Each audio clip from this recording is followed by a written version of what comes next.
This episode of Fearless Rebel Radio is brought to you by You on Fire. You on Fire is the amazing 12-week online group coaching program that I run, where we build up your worth from the ground up so that it's no longer hinging on the way that you look. It's got personalized coaching from me and incredible community support, plus lifetime access. Get details on what's included in this program and sign up to be notified when doors open for the next cycle by going to summerinanen.com/you on fire. I would love to have you in that program and in that group. This is Fearless Rebel Radio, a podcast about body positivity, self-worth, anti-dieting, and feminism. I am your host, Summer Inanen, a professionally trained coach specializing in body image, self-worth, and confidence, and the best-selling author of Body Image Remix. If you're ready to break free of societal standards and stop living behind the number on your scale, then you have come to the right place. Welcome to the show. This is episode 146, and this is another installment of Classic Rebel Radio where we revisit an episode from the past while I'm on maternity leave. Today we are revisiting the interview I did with Ivy Felicia, certified holistic wellness coach and body image expert, on how to feel more comfortable in a bigger body and navigating body love through chronic illness and weight change. Plus, I'll be answering a listener question on what to do if you're a competitive athlete and how to maintain the working out and eating habits that are required while also working through body acceptance and healing from the diet mentality. You can find all the links and resources mentioned in this episode at summerinanen.com/146. And I just want to give a shout out to Kalari, who left this awesome review. I love Summer's podcast. She asks great questions and has stellar guests. I'm connected with a ton of awesome resources just from her show notes alone. Light bulbs go off all the damn time. Check this out. Such a great review. Thank you so much for leaving that. You can leave a review by going to iTunes, searching for Fearless Rebel Radio, then click ratings and reviews and click to leave a review or give it a rating. And if you haven't already done so, subscribe to the show via iTunes or whatever platform you use, including Spotify. You can also get the free 10-day body confidence makeover at summerinanen.com/freebies with 10 steps to take right now to feel better in your body. This question comes from Nora. Hi, my name is Nora. I'm an avid listener of your show. I also play roller derby and have for the last 5 years. I play at an international, highly competitive level.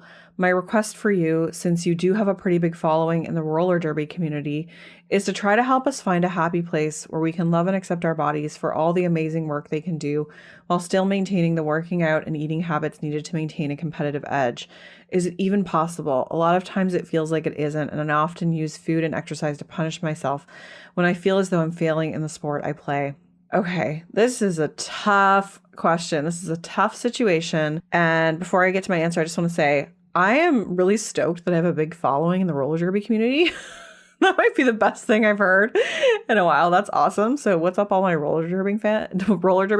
What's up? So yeah, to answer your question, Nora, this is tough. Balancing a need to exercise and eat a certain way for performance purposes without triggering the diet mentality is not easy, but there are some things I would recommend to make it better, some things for you to think about. And I'll also note, I'm not an athlete. I'm not an athletic coach. I'm a coach, but a life coach.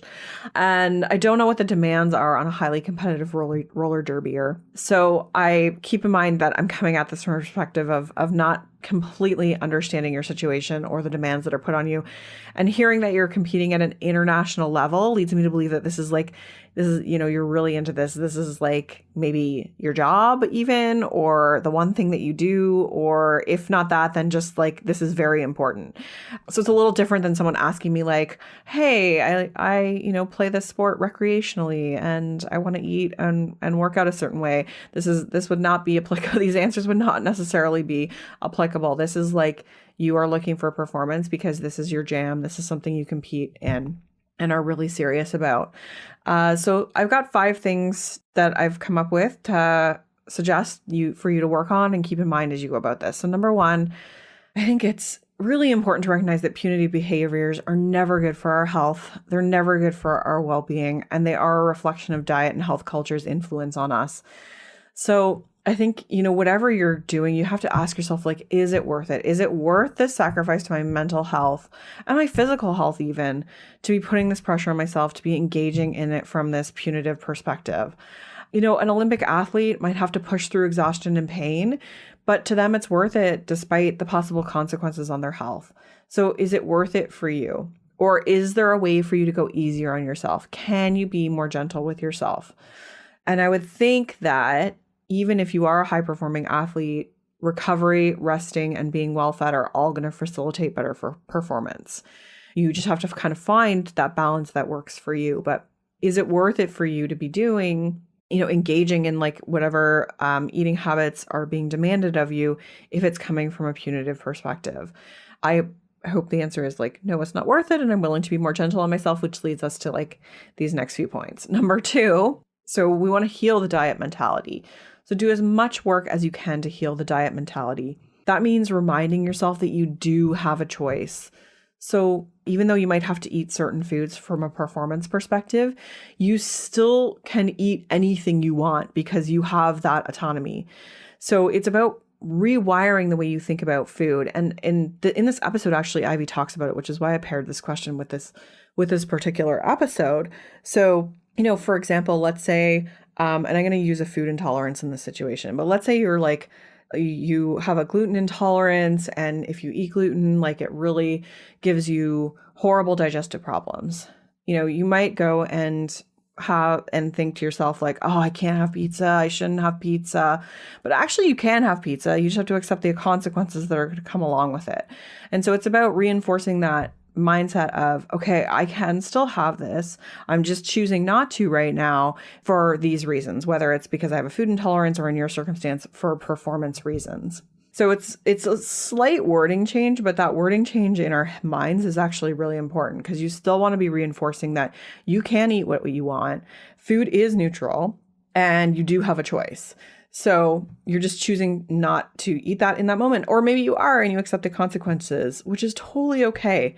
And this is not going to work unless you are eating enough to support your activity as well. So make sure that you're not restricting physically. Number 3, take weight out of the equation. So whenever weight loss gets involved in our exercise or food choices, that is the diet mentality, and it's going to take a toll on your mental health to navigate eating. So in your case, you may have to detach weight from performance in order to do this. I don't know if those things are going on in your head. I have a feeling maybe they are. So detach weight from performance, and to mitigate that, you can work on body image to create a more nurturing relationship with yourself. Follow athletes who are doing amazing things in larger bodies, or be the role model and the change that you want to see. Number 4, and this is where you may disagree with me, but take the good enough or better than nothing mentality. And so what I mean is just like, don't see things so black and white. Like if you eat something that's not on your prescribed food list for performance or that goes off plan, like it's okay. You're doing a good enough job. You're doing better than nothing, and that's okay. And I find that mentality to be really effective in order for us to be more gentle with ourselves and more forgiving. There are going to be times when you don't eat the things you need to be eating for performance, or you're not going to be able to train as well. And I think we can have compassion for our humanity there. Like we're not always going to be better and perfect. We have to let go of that perfectionist mindset, and that actually facilitates striving for better performance. That helps us. Compassion helps us to do better. It's not a hindrance. And so accepting that things are good enough is going to be better for you mentally than beating yourself up for not being good enough. And then lastly, just check in with yourself. How is this working for me? Am I living the life I want to live? Is it worth it to be doing these changes? Am I feeling as good as I want to feel?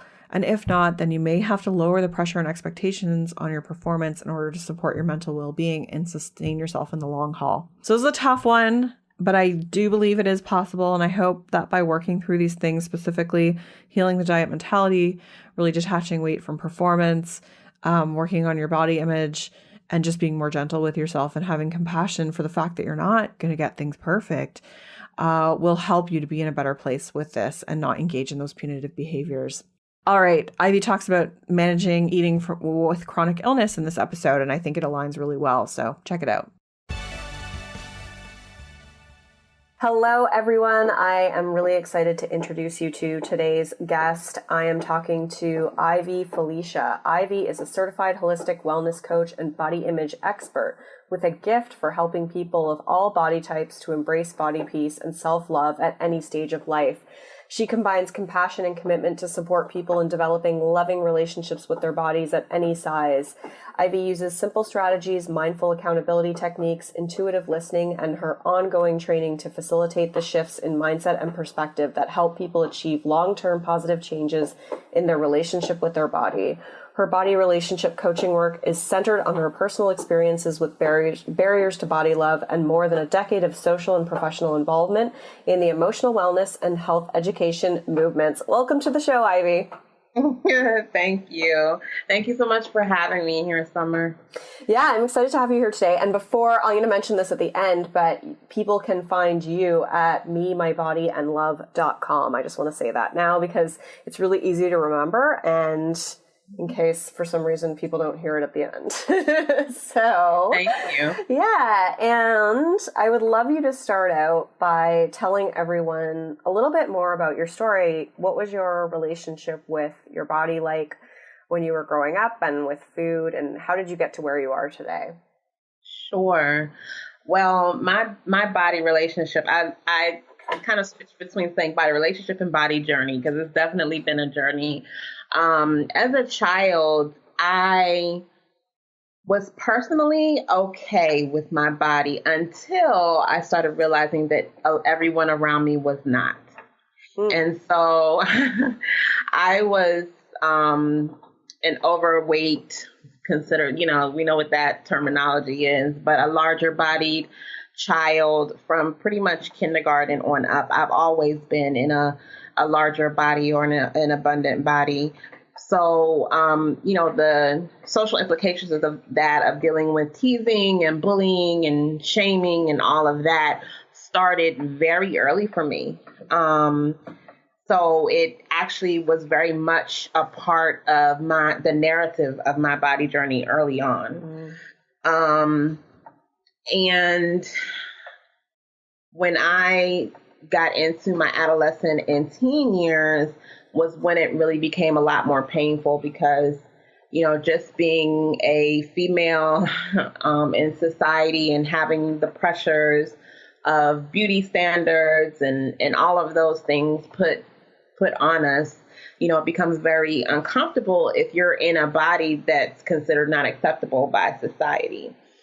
And so that was actually exasperated when I was diagnosed with PCOS at the age of 17. And at that time, which is polycystic ovarian syndrome, at that time, there was little to no information about PCOS.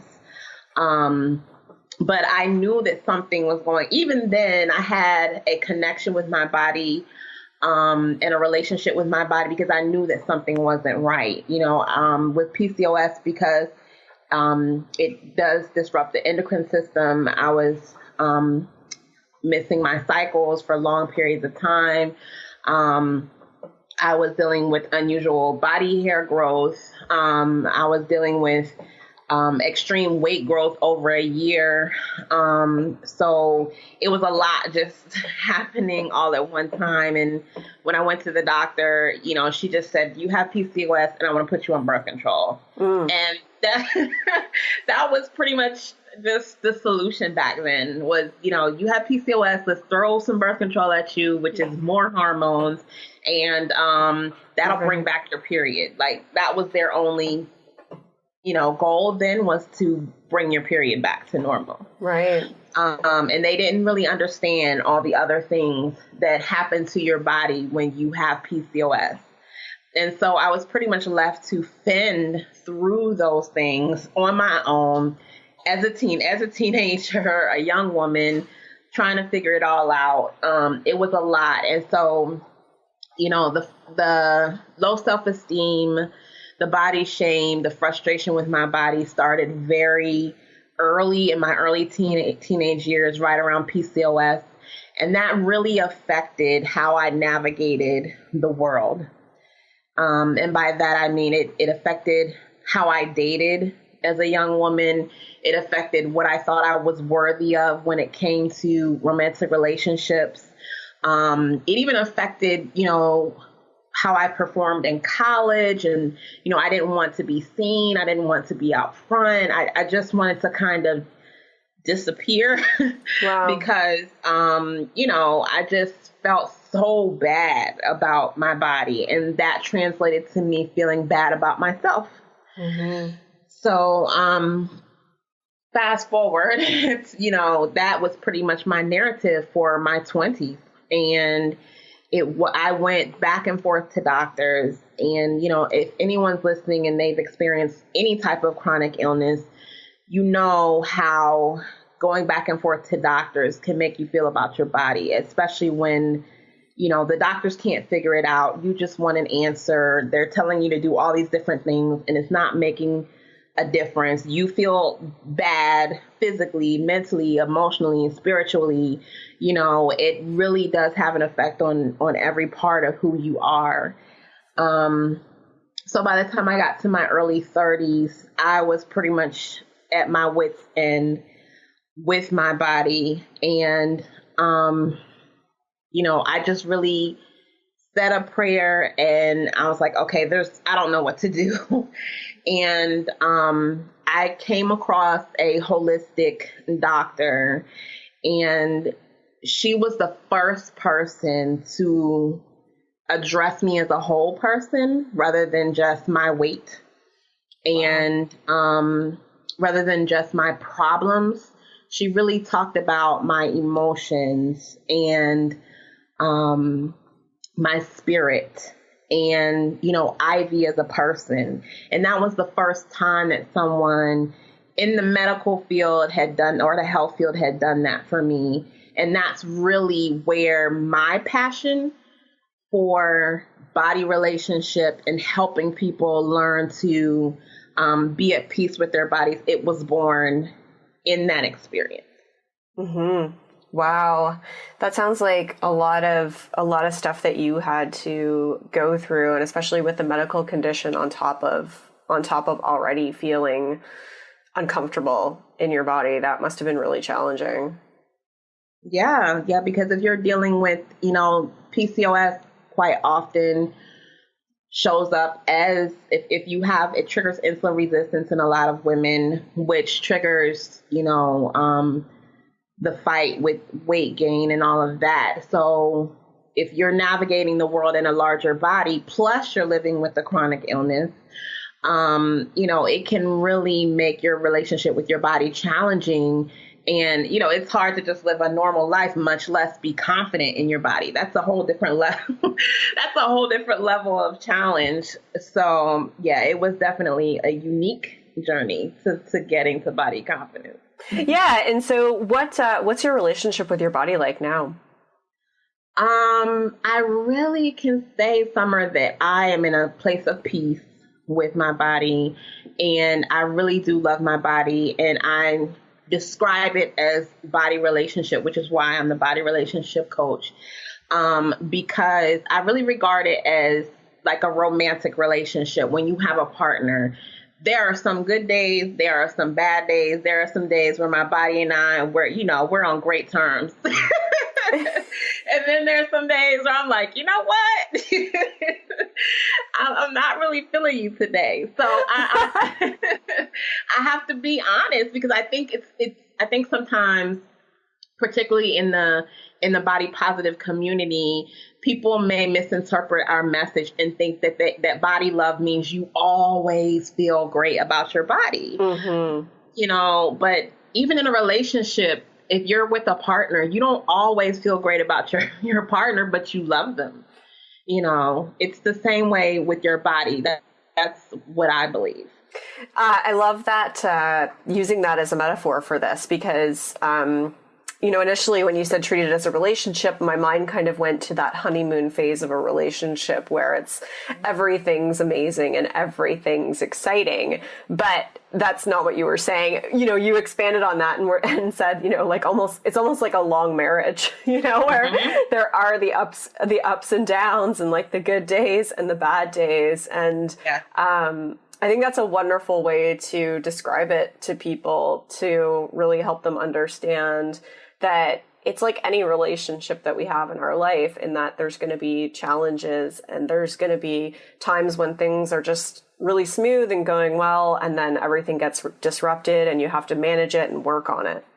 Mm-hmm. Oh, absolutely. Absolutely. There are definitely ups and downs. And, I frequently say that with your body, it really is till death do you part. It really is literally, it's like there's no way So you just say. True.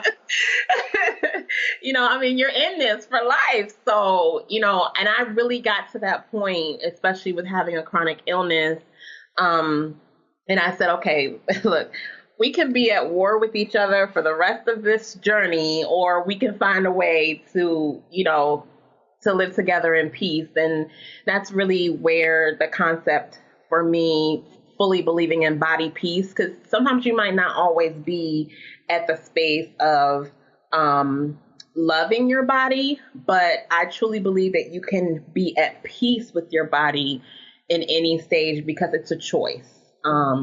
To say, okay, just like you can be in any relationship, you can be in any situation in the world, you can go to work, you can be amongst turmoil, but you can always choose peace at any time. And that's really what I like to help people do, is find that place of peace with their body in any situation. When you say it's a choice, what does that look like to choose peace?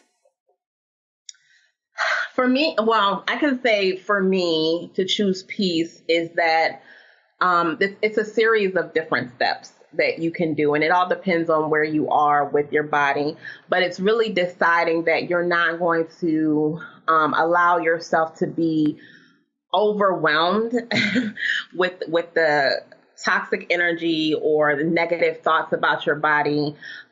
Even in a situation that is frustrating, sometimes it's about embracing those feelings. Sometimes we feel negatively about our body, or we feel frustrated with our body, and we want to fight against it. And sometimes to get to the space of peace, we have to just embrace those feelings and sit in those feelings for a while and ask why, and really allow ourselves to learn about our body and to learn about ourselves. And that really creates that space of peace. I'm sorry, go ahead. Yeah, no, I was going to say that makes perfect sense. It's about surrendering and accepting to what's there versus fighting against it is what I'm hearing. Absolutely. Absolutely. If you have that moment where you say, I don't like this about my body right now in this moment, rather than shaming or guilting yourself or fighting against that thought can actually bring you closer to your body by understanding why. Why don't you like that about your body? What is it about it that feels uncomfortable for you? And that actually teaches you more about you, and it teaches you more about how you feel about your body, and it helps you to actually make the relationship stronger. Oh, I love that. Yes, we're so on the same page there. Yes. That's all I got to say to that. Yeah, I think it's sometimes there's value in trying to, reframe it into a positive, or sometimes positive affirmations can be helpful, but a lot of the time I lean more towards helping women just dig into what's really happening there and accepting what's happening there versus trying to jump over it and fix it, because we can learn so much more from actually uncovering it. Absolutely. And I use affirmations with my clients and with the people that I work with. I absolutely believe in them, but I know that they don't work if you don't believe them. You can say them and paste them everywhere and all that stuff, but sometimes you have to sit with the things that those negative things that you feel first and make peace with those feelings before you can move to the positive affirmations. Otherwise, you're kind of just like saying the alphabet. You're just reciting it, but it's not actually taking up root in your heart and in your soul so that you can actually flourish as a person. Right. Yeah. It's like speaking a different language. It's just, Yeah. or using, yeah, exactly. They're just words unless there's actually meaning associated with them. Yeah. Yeah. So I want to talk to you because I know your body obviously went through a lot of changes, and often women who stop the dieting cycle, they gain weight, and it's hard for them to be comfortable in a bigger body. What do you suggest for women to start to become more comfortable if their body size has changed? Oh, summer. This is my area right here. Yes. Then I'm glad you are here. I was tested in this area before I could actually, it's different when you say it, but when you're tested at it and you have to live through it, then it's a totally different thing. And the reason I say that is because this time last year, I had issues with my thyroid and some hypothyroidism and things. All those things are sometimes related to the endocrine system and PCOS as well. And like I said, I've always been in a larger body, and from my teens on, up until last year, I was pretty much the same in the same size clothing. I've always been a plus size woman, but I was in the same size, so I could have clothes. Something that I wore 10 years ago and still be wearing it. And I had gotten to a comfortable space. My body was plus size, but I knew it. It was familiar. I knew what fit me. I knew what didn't. I knew what looked good on me. I knew, I knew what didn't. I was comfortable because, it was home. And then when I had the problems with my thyroid and I had to go to the doctor, and, I don't like to be weighed, but it was one of those things where they insisted on it because of what was going on. And I found out that I had gained about 50 pounds in a very short amount of time, and nothing fit anymore. I was always out of energy, out of breath. I was tired. I mean, just a lot of things were happening for me. And it kind of scared me because my body wasn't familiar anymore. And it tested everything that I thought I knew about body acceptance. Yes. Because I had accepted this body for, almost 20 years, and now it's different and it's performing differently. It looks differently. It feels differently. And so that's the space where you can be in. And it's like, oh, wait, do I really love my body? Yeah. Yeah. This, my experience with it was different. It was never that significant. I mean, it was just kind of gradually sort of went up over a longer period of time, but, I get asked this question a lot. So yeah. So tell me, what can women do to navigate this and to become more comfortable with a bigger body? Mm-hmm. So what I learned in that experience, Summer, was that's where I learned about body peace. And I learned that I had to be patient, first of all, and compassionate. And I had to take it one breath at a time, literally, and really tune into my body and all the things that were going on and say, okay, I thought I knew you. And, I thought we were good here, but a lot of things are going on. And I had to listen to my body's signals. I had to kind of pay attention to what was going on. And I had to relearn my body all over again, almost. And rather than, as I was talking about earlier, rather than being overcome by the frustration, I allowed the frustration to teach me how to just be patient. And it really was one breath at a time. It wasn't easy. I'm not going to pretend that it was, hearts and flowers and butterflies. It was very difficult. It was very painful, but coming through it, I became so much more confident in myself and so much more connected to my body. And I really did say, you know what, no matter what, I'm going to approach this with love, and I'm going to just be patient. And I came out on the other side of that situation okay. And I know okay is a very short way to describe it, but with so much more determination to accept my body and to be at peace with my body. Yeah, well, I really appreciate your honesty around that and just saying I came out okay, because I would never want to paint a picture that it was just really easy. And I really appreciate you sharing that frustration and that patience being such an important factor in helping you to become more comfortable. What are some other tangible things that helped you to be more comfortable? Absolutely.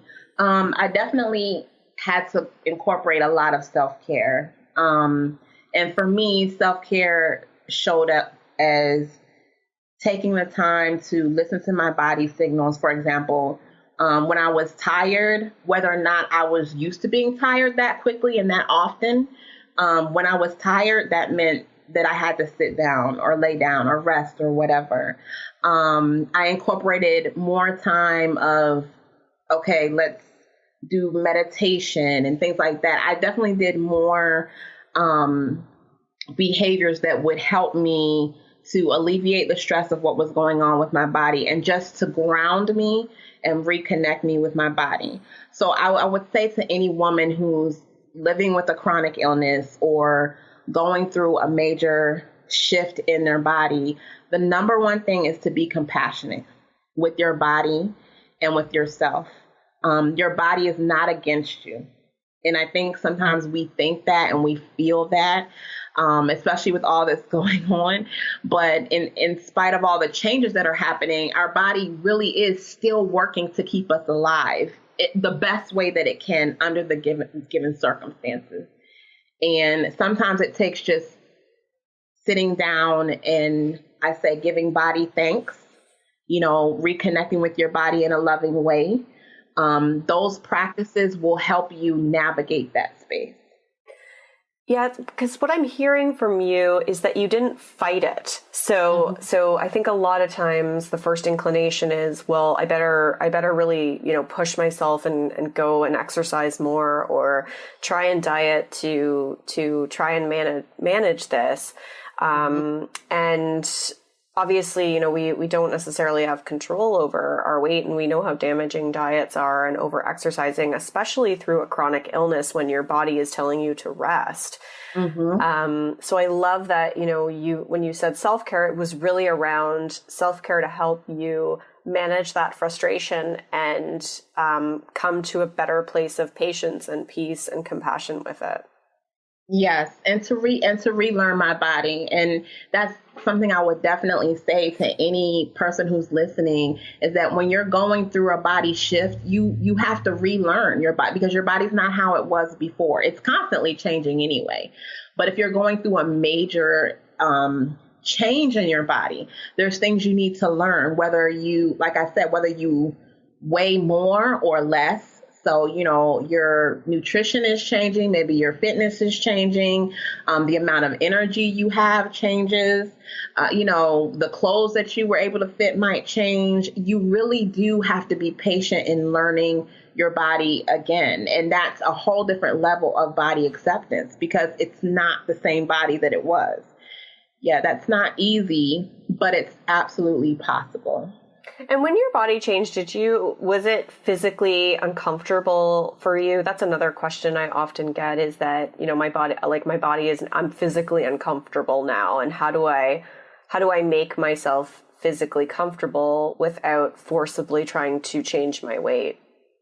Absolutely. It absolutely was physically uncomfortable because, I gave you the number. I don't like to do scales and numbers, but I gave that so you could kind of see what my story was. It was a huge difference in size. And I actually did pause because I was going through some things with hypothyroidism and adrenaline fatigue. So I had to rest. So I had to listen to my body. I couldn't just jump out there and say, okay, let's go gun ho in the gym. Although that's what society will push you to do the moment that you put on any kind of weight or any kind of change. That's not what my body needed. And that's what's important, is to really listen to your body, what your body needs, in spite of all the messages that are around you. Your body will tell you what it needs. And sometimes we don't believe that because we feel like we have to go to all these outside sources. Mm-hmm. But we really are the best authority on our body. And it wasn't easy to sit out of doing physical activity for almost a year, but it was what I needed to do in order to rest and recuperate and reconnect with my body.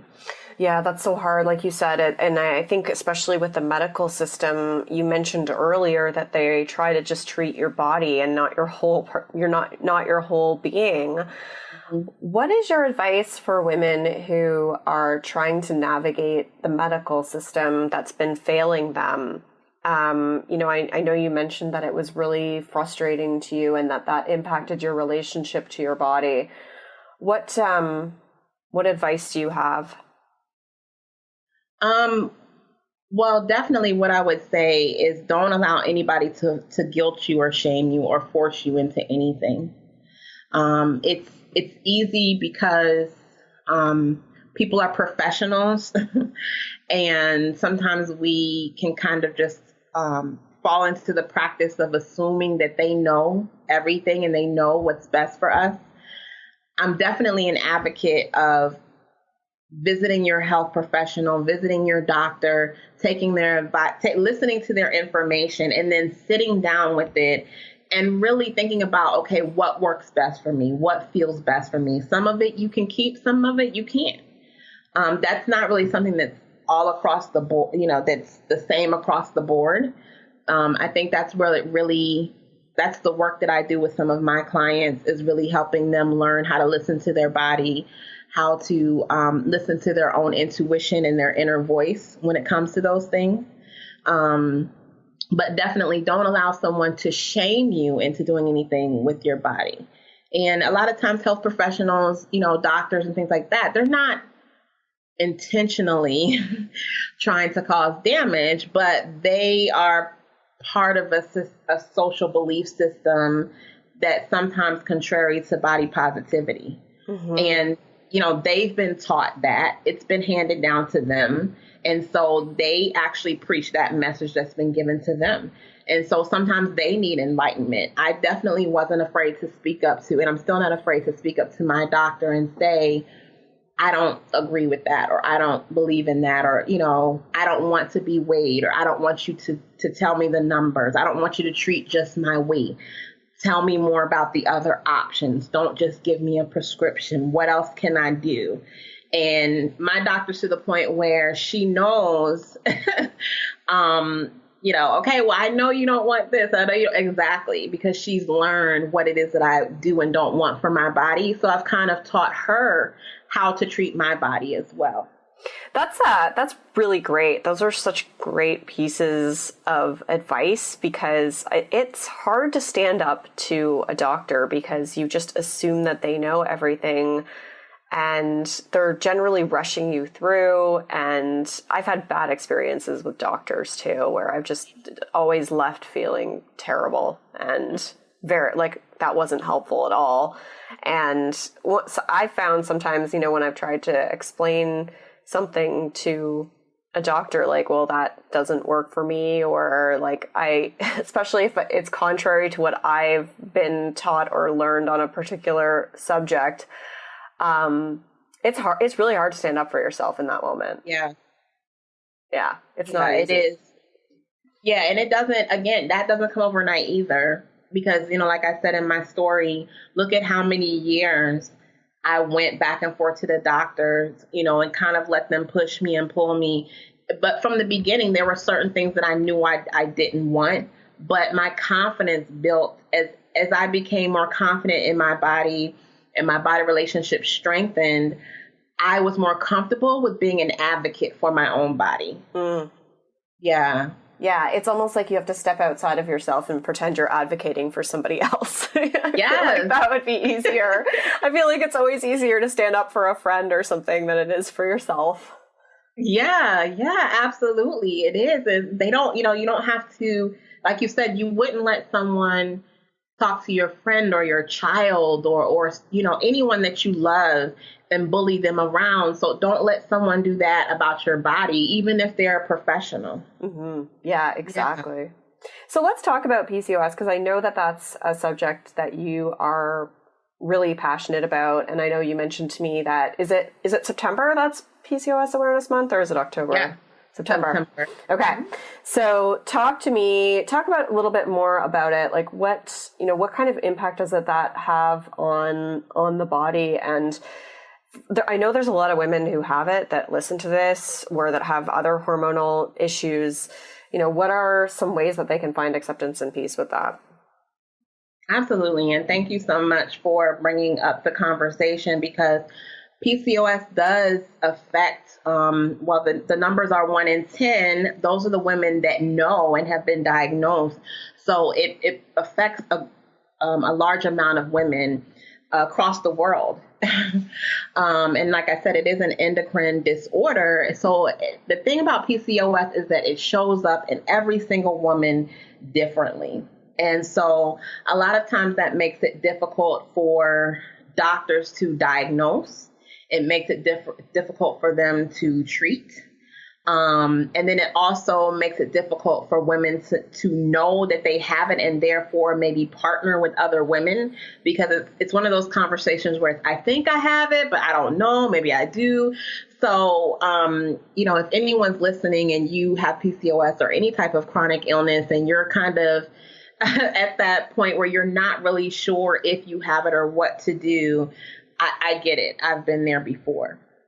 The first thing I would definitely say with PCOS is you do need to, I know we just talked about doctors, you do need to go to the doctor. And there are certain tests. Thank God they're so much more aware now around PCOS than they were when I was first diagnosed decades ago. But to get your official numbers, in meaning your glucose level, your endocrine levels, your fasting glucose level, your insulin level, all of those things, because those things are going to be the key to help you know how to deal with your body. When I was talking about my story earlier and I said that I came across a holistic wellness doctor, that was the first thing that she did. And don't be afraid to, if you go to one doctor and you're not getting what you need, continue until you find someone that you feel comfortable with. Because when I found this doctor, I felt comfortable with her. Therefore, I was able to make more progress with my PCOS. She tested everything about me, pretty much physically.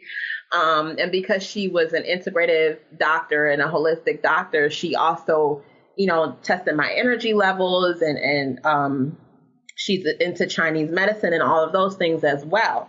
So when she prescribed a treatment to me, it wasn't just, okay, take 2 of these and call me in the morning.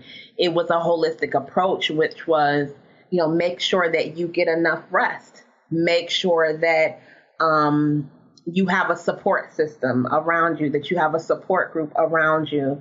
Try yoga, try meditation. And I would say that with PCOS, it definitely is something that has to be treated from a holistic point of view, because it does affect every part of you. And that's really how I began to find healing and progress with PCOS. Mm-hmm. And sometimes, and I'm not sure if this was your case, but so you can speak to that, but they make there's like nutritional recommendations, especially as it relates to like the insulin resistance aspect of PCOS. How did you navigate that? I know as we were chatting before we started recording, you did mention that you had a history of yo-yo dieting. How did you navigate that, or did you make nutritional changes without falling back into a restrictive and diet mindset? I think that's like one of the questions that I hear so often from women who have chronic illness. Yes, yes. I definitely had a history with yo-yo dieting prior to beginning my relationship to Body Peace. And the difference for me was when I was yo-yo dieting, I went to all the major brands of dieting, was that my goal was just to lose weight. You know, my goal was I have to get this weight off. I want to look a certain way. It was very much aesthetic, and it really wasn't taking into consideration the effect that it would have on my whole body. And so when I began to take a holistic approach to taking care of my body, I do have insulin resistance. And so the way that I eat now, I definitely take into consideration how food makes me feel and whether or not it nourishes my body. So if you hear the difference, this is more about how food is taking care of my body rather than just trying to lose weight. This is very much incorporating the food into my body relationship. And so, you know, there are things that I can eat that would, or not eat, that would maybe make me, you know, help me to quote unquote lose weight. But is that necessarily what's best for my body overall? No. So I really have figured out, okay, these foods feel good for my body. They help me balance my insulin levels. They give me energy. They nourish me. So those are the foods that I eat. And these foods, when I eat them, they make me feel dizzy, or they make me feel sick, or they give me blood sugar spikes or whatever. So I don't eat them. And it really has nothing to do with the scale, because I don't even own the scale. And I'm not even really conscious or paying attention to my body size and my weight. It's all about nourishing and loving my body through foods. And how long did it take you to get to that point where it really was coming from this place of love versus, that place of frustration and restriction? It was a journey. Wow. I feel like it's still a journey. It always is. Not necessarily with the restriction, because I don't have the temptation around the restriction anymore, because I've come to this place of being at peace with, being in a larger size body, or being in a body that society doesn't consider to be perfect or whatever. But it's a journey because, sometimes there are certain foods that I want to eat, but I know that those foods are very detrimental to my body because I have a chronic illness and it's going to have this major effect.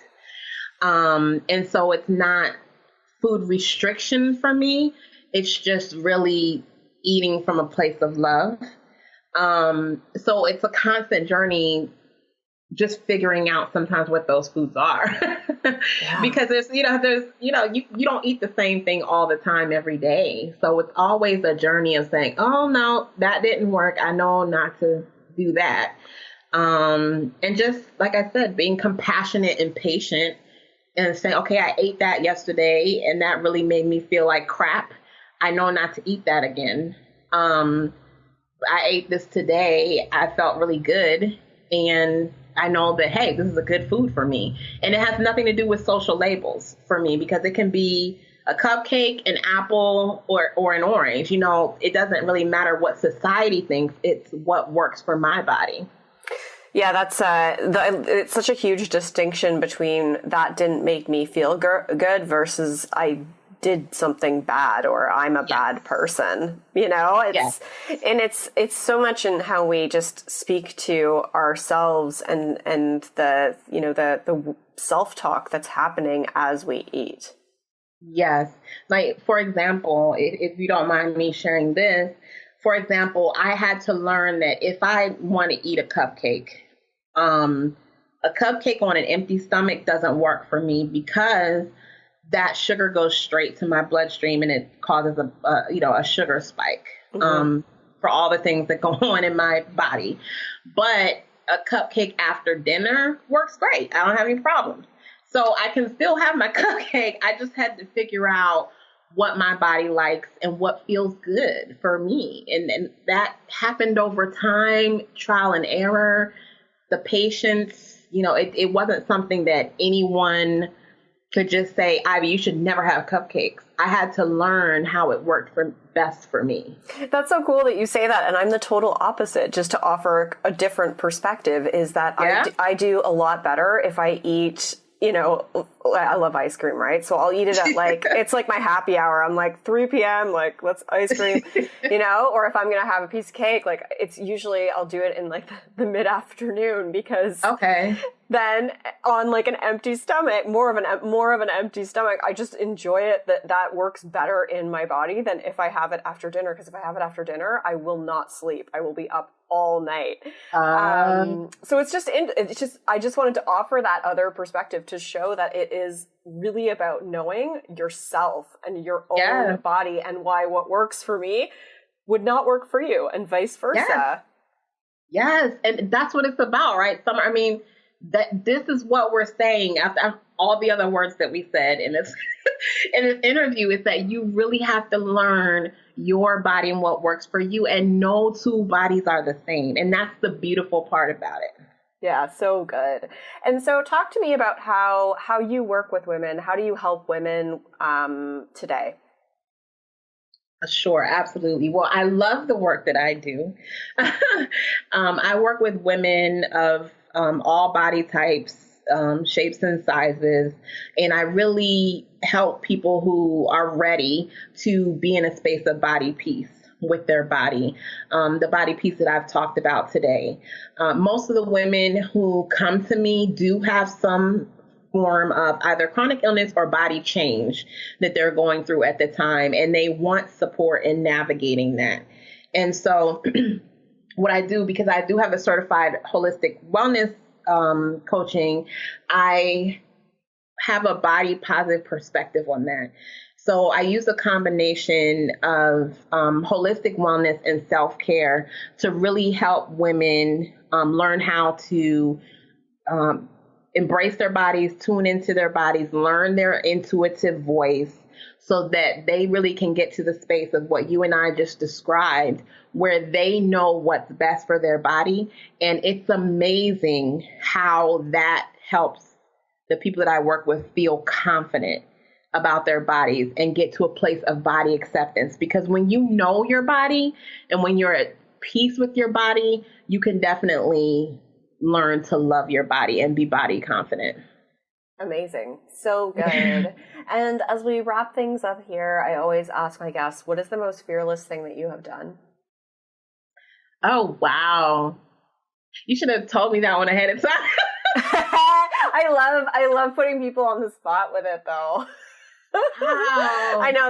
Then later this afternoon, you'll call me and be like, oh, I wish I could change my answer. The most fearless thing that I've done,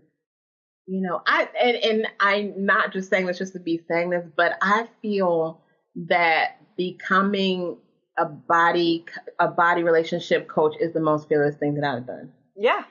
Yeah. Because of all the things that I've been through in my body, and how everything in the world told me that I wasn't good enough, I wasn't worthy, that my body wasn't good enough, my body wasn't worthy. And for me to affirm that I am worthy, and then to even have the audacity to go out and tell other people that they're worthy, that's badass.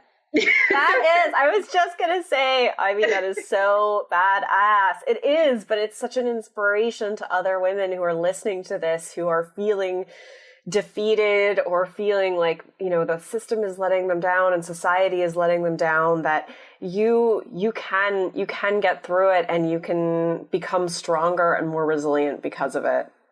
Yes. And then go out and even if you don't become a coach, go out and help other women around you when you're ready. And, after you've done your work and done your healing, whether it's your sister, your daughter, your mother, there are other women who need you as well. And that was one of the things that motivated me and continues to motivate me. Likewise, I think for me, I do so many things out of service to the women who follow my work and listen to this podcast and follow me on social media. And it keeps me going because sometimes it's hard to do things for yourself.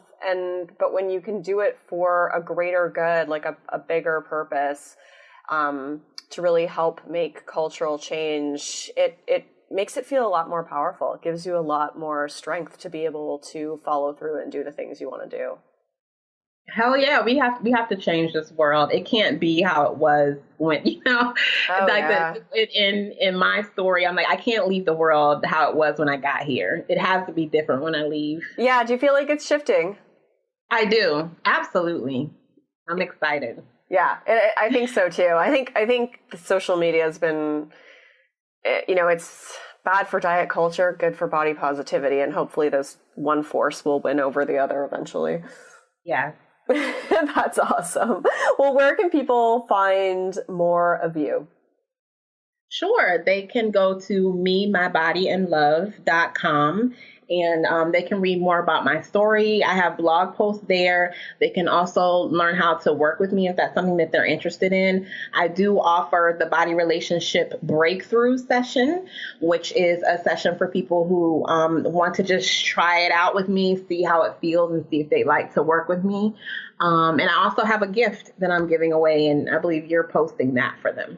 Yeah, so that it would be the Body Relationship Workbook, which is 5 ways to begin connecting with your body. People will be able to find that at summerinnanen.com/FRR-74.